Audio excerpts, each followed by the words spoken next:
Great evening to you, ladies and gentlemen. You've definitely come to the right place. It's day 153 of the national emergency. It is day 81 of the country's expression of civil unrest.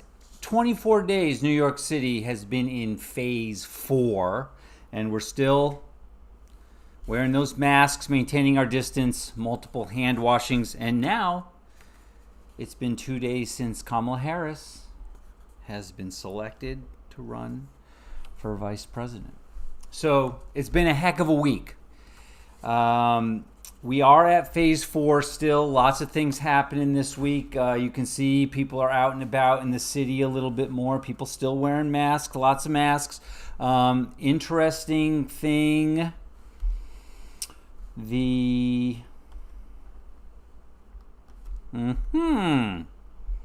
let's switch to 2. And then okay, this doesn't want to do that. So let's go to here. Oh, I see. We got to do that. There we are. No, still no, still no, still no. Pushing buttons, still no. All right. How about that?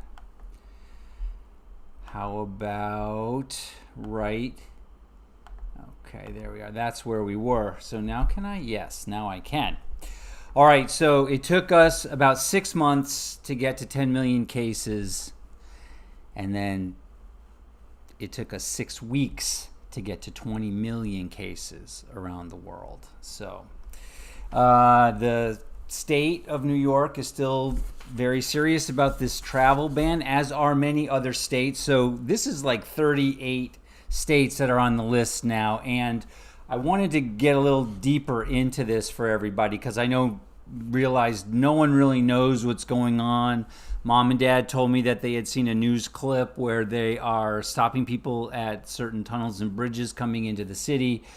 So this is what I found out. The city is actually putting out people from the sheriff's department, and they're having these random stop and check. So if you're in the subway, or if you're coming out of an airport or coming through a tunnel, you can be asked to show ID. They might want to see your driver's license. They might want to see, I read a thing that said they might want to see your car registration. So New York City, and I encourage everyone to go to the website to just take a look at this. There's a New York State Traveler Health form people are asked to fill out. And basically, if you've been in one of these states and you spent more than 24 hours, see, that's a key thing. If you drive from an unaffected state, and the affected states are a state that has an upward trajectory with more than 10% of their population, like 10% of every 10,000 people or something like that. It's all explained on the website. But if you just pass through these other states and you don't spend 24 hours there, no harm, no foul. You can just move on. So that's where we stand like that. But this week you can tell things are happening. I don't know, did everybody notice Monday evening?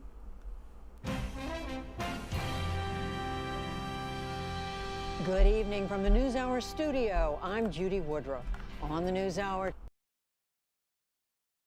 From the NewsHour studio, Judy's back in the studio. So that was how the week started.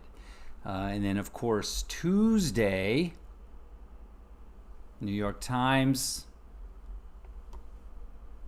Yes, we can. Yeah, right? Oh, let me go back to that. I like Biden picks Harris as president in waiting. And even Wall Street Journal over there on the left-hand corner, they made mention. Nice of them. So that was Tuesday. Tuesday also, we got back to work. It was my first day on set in a very long time. And it was very interesting. And one of the things that I felt going through the city, going to a studio, going to a stage, seeing all these intrepid production people again, and then, thinking about how battered we've been. I saw this video on Twitter. You've probably seen it, but I just really, this concept of being intrepid and standing and be able to fight through anything kind of popped into my head as I was standing on the stage in the studio waiting for the job to begin. And then I saw this video, and I think you can really relate.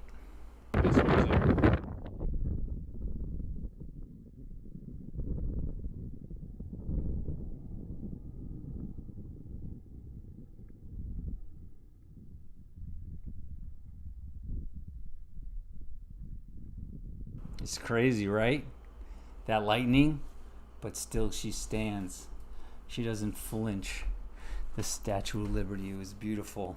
And, of course, Tuesday I just got to hang with my homies in a film crew. Now, some of you may or may not know about a film crew, like who's on a film crew, but this is Aimee Joie. Follow her on Instagram. She is hilarious. And this is a little primer of who's who on a film crew.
So there it is, ladies and gentlemen, a little bit of a primer of who's who on a film set. Now, if you've been on many film sets in Canada, you'll recognize our next guest. And of course, if you tuned in to our epic, people are still talking about this. It's kind of amazing.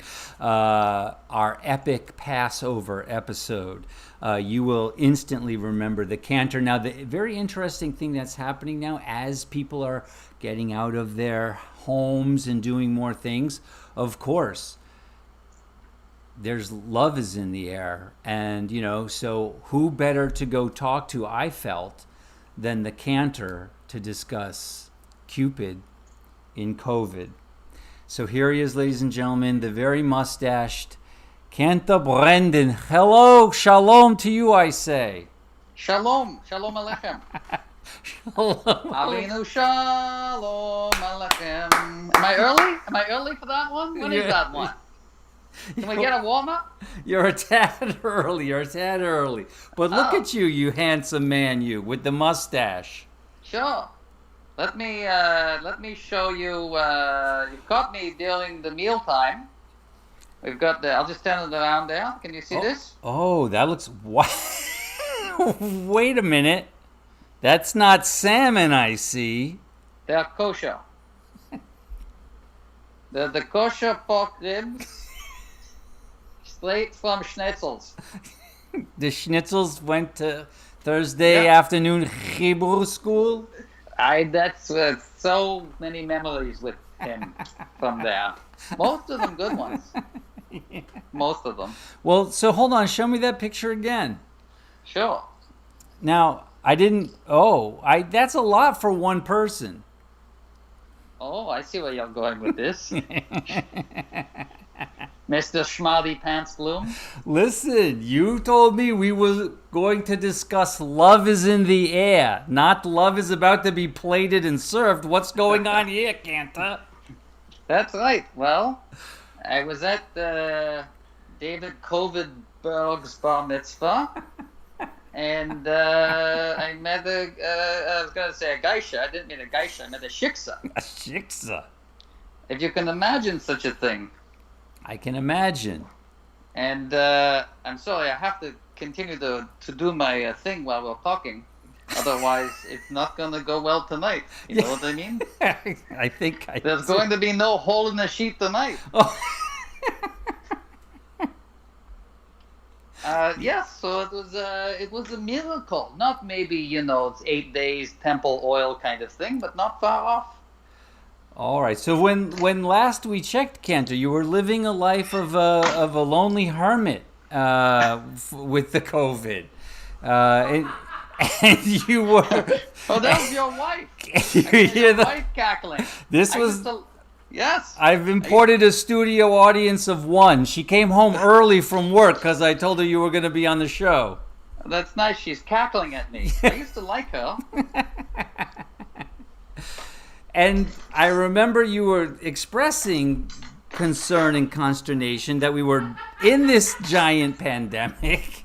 That's right. And you were. This is not for later, but for right now. Well, right now, you had a little difficulty meeting with the ladies. I'm liking your wife more and more. So now you tell me something's happened? You say you were at a bris? Yes, that's right. David Covidstein's bliss. Ah, Which was not awful. every day a 46-year-old man has a bris, but there you were, David Covenstein's bris, 46-year-old man, and you. Listen to your wife. I think she's watching something else, let's be honest. No, she's laughing every other 30 seconds. That's the delay. That's us, baby. We're killing. That's, you got married. I don't want to change the subject, but just briefly, you got married. Yes. And that was fun. That was a very nice, you got married under the chuppah. I'm under it right now. I'm under it right now under the chuppah. Did you make whoopee under the whoopee? No, we didn't. We decided to put the table here underneath it so we could eat breakfast instead. We're a mature couple. Well, that's great. That was really some wedding, I have to say. Oh. You gotta have her on more often. Yeah. Well, they let her go. They released her early from the hospital. I haven't gotten the full story yet. I'm not sure if I should be happy or sad. Anyway, yeah, it was at David Covidstein's bliss. Yeah. I wonder how many more times I can say that joke. Yeah. It just keeps working. That's right. I'm waiting for the cackle in about 20 seconds. And, yeah, and there was the shiksa. Let me And, just wait. Let me ask you this: Did you meet this young lady wearing a mask? I was wearing, it was a socially distant birthday party. Oh, nice. And I was wearing the blue gloves. As you do, because it was very hazard. Oh, there she is. Oh. There's the non-believer now. I can see her. No. I play Spot the Christian when she's around. All right, so you're wearing blue gloves. So let me ask you this: you weren't wearing a mask, and I'm just guessing you weren't wearing a yarmulke. Well, is that a yarmulke in your pants, or you just, as the saying goes? I don't know if it really goes like that, but I am very happy to see you. Thank you. And you. It was, that was, she said, what it was, I don't know, I wasn't actually on time. I arrived late, because you could only have a certain amount of people at the party. So we were arriving in shifts. And I said shifts, not I something that heard sounds it. like that. Yeah, I heard it. Which depending on how these ribs go, I might be doing a little of that later too. Who knows? Jesus. Anyway, where was I? Right, Hajstein Shalos. Oh yeah, right. I was So I was there, and but I was late, and she happened to be on the late shift, if you will. And then I said something, and then she said something that was really quite funny. It made me laugh. And she said something along the lines of, "You see, I'm not the only funny one around here." And right away, I was like, I like that she's got that bit of schwitzy, So, and so we were spending some time together, but I had a concern. The COVID is a real thing. It is. So,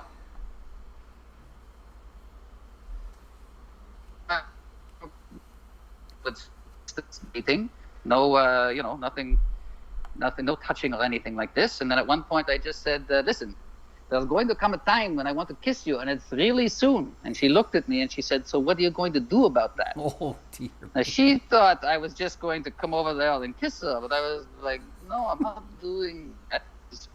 So I said, true story, I said, I thought if I met somebody during the pandemic, I would go for a COVID test, and I would hope that the person I was interested would go for the COVID test. And I said, so we could go together, it'd be like a date. She wasn't so keen on that. But I did go, and she went, and the rest is, as they say, Old Testament. There you go. Well, that sounds like a wonderful. You came up to a pandemic problem, and you came up with a wonderful solution.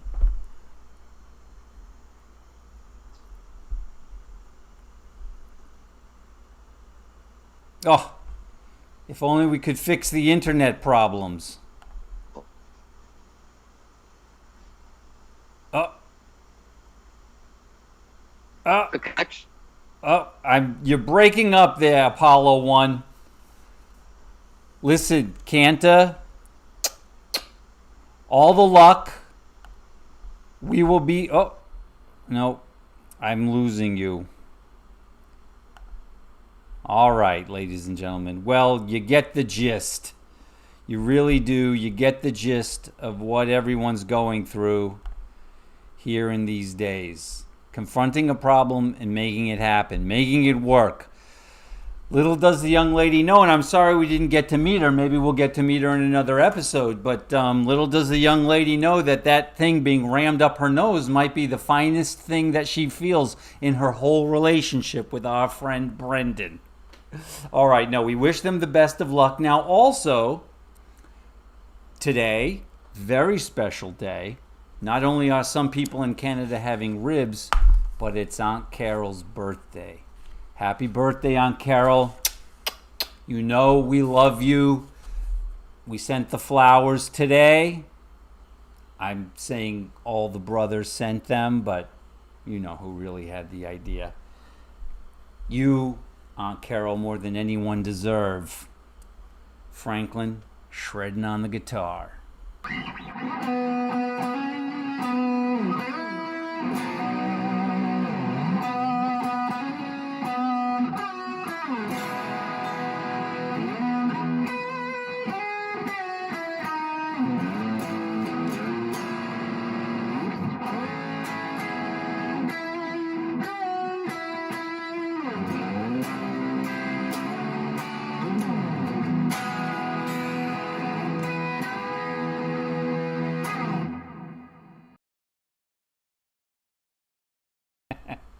Yes, it has been indeed an amazing week, and one of the things that caught my attention, I'm going to show you this picture right now, and then we're going to have Brenda come on. Here's the picture that's caused our next guest I had to have her on after I've been dwelling on this. Look at this lobster roll. Oh my goodness. Hold on. Let me bring her in right now. Hello, Brenda. Hold on. Give me 2 seconds. I just got to remember which button to mash. Skype. There we are. Oh, hello, Brenda. You are looking lovely this evening. Oh, I'm good. How are you? Good. Now, I'm going to show the folks at home one more time this lobster roll that you posted. Look at this, people. Look at this. The lobster is just cascading over this roll. Okay. Where were you having this lobster roll? So I was having lunch, socially distant, outside with my girlfriends, and we were at Patriot Place, of all places in New England, at a restaurant called Skipjack's that had the most fabulous, as you can see, lobster roll on the planet.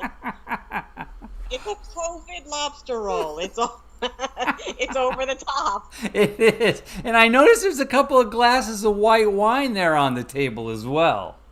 Well, if you're going to imbibe, you got to go all in, right? Yeah. So now, was this a day trip? Was it a weekend? What was it? It's literally half an hour from my house. Oh, I see. You just jetted out for lunch. I just drove down the street. We all met outside. And it was a nice Monday day, so there was nobody else with us. We had the place to ourselves. Oh, nice. And it was a hot, nice, sunny 90-degree weather, and we needed lobster. We live in New England. It's summer. What does one eat but lobster? That's what you eat. You got to eat the lobster. Gotta have the lobster in the summer. And now, are people pretty much wearing their masks, keeping their distance? Is that how it's going where you are? I mean, I think there are pockets in New England, in Massachusetts, that are having issues, but I think overall, people are wearing their masks, socially distant. I think the state's doing like you are. We just, Rhode Island now just became a border. We can't, can't spend the day in and things like that, So similar to New York, we're doing the same thing for social distance. It's interesting you mentioned Rhode Island. Do you have any sense of how that's being handled? Because I imagine that's a pretty porous border at some places, like whoever even thinks about that. Yeah, I mean, I think it's kind of on the honor system right now. I honestly, there may be some cops that are parked at the border, and things like that. But there's a lot of also exceptions. Like if you live in New England, if you live in Rhode Island but work in New England, right, in Massachusetts, and you have to come, they're saying you're exempt. You can come and go to work and things like that. So they're trying to prevent the heading out to like Newport and things like that. I think where you're going to the beaches and things like that, congregating for the day. Right. Yeah. Oh, Newport. Yeah. It's an amazing place, but yeah, now that you mention it, I could see. Yeah, people want to get there. And so, how's Stanley doing? He's good. He goes. He goes to the hospital every day, and I think things are better there than they were before. And any chance he's worn his Sasquatch shirt to the hospital to work? Oh, not to work. No, I don't think. I don't think his patients would appreciate or understand the humor in a tie-dyed Sasquatch shirt. They have their own issues. But he wears it around the house on the weekends. There we go. So do I. That's more than you can ask for, really. That was that I love that shirt. Actually, it's nice and comfy. It is. It's an actually beautiful shirt. He loves it. He loves it. Thank you. Yes. Fantastic. And you're still based out of home, or is there any talk about? Well, they're starting to talk about opening the buildings, but for other reasons, I will probably be working home for probably at least another 6 months. Wow. So yeah, until there's a vaccine and stuff, I won't be going into the office. But they're starting to, for people who want to be there, who for whatever their reasons are, and also that don't have any of the comorbid issues, some of the high risk issues or things like that, they're starting to open some of our buildings. Oh, yeah. So that's the same thing. We're seeing some of that as well. Hearing about offices being cleaned out and slowly reopening, and the new things that people have to do when they go into the office. Yep, everyone has to self-attest or take their temperature when they walk in the building, self-attest each day. We also do the pods. So like we have a red team and a blue team. So only so many people a day are in the building. That's a good Same idea. thing. It's the same concept they're doing even with the schools. Right. I think for RFI we're going to have a tie-dye team, and then you won't really know actually what day you're supposed to. Hey, it's on my shirt. Yeah, exactly. All right, Brenda. Well, thank you very much for jumping on such short notice. That lobster roll, though, was not to be believed. I needed to get the backstory. Yep. All I have to do is I got room. We can go have lunch. There's a lobster roll with your name on it. Love it. I love it. Anytime. All right. I may be taking you up on that. Love you. Love you. Talk to you. Okay. Bye-bye. Talk to you. Oh, yeah. Cousin Brenda. Awesome. Oh, man. Yeah. So that lobster roll really caught my attention. And then there was, oh, yeah. So that like kind of took us through Monday and Tuesday of the week. Wednesday, everybody knows, was International Elephant Day. And this was on the Oregon Zoo's Twitter feed.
National Elephant Day. I mean, come on.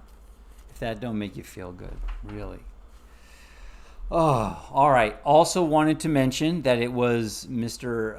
Larry Lundy's birthday just the other day. Magnificent man, awesome art director. You've seen his work on the Batman movies, on television all over the place. And for his birthday on Facebook, he's got a link. There's a donation link that we're posting up right now.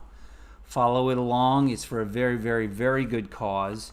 Hey, wear those masks, maintain a safe distance, and then just keep sanding those hands.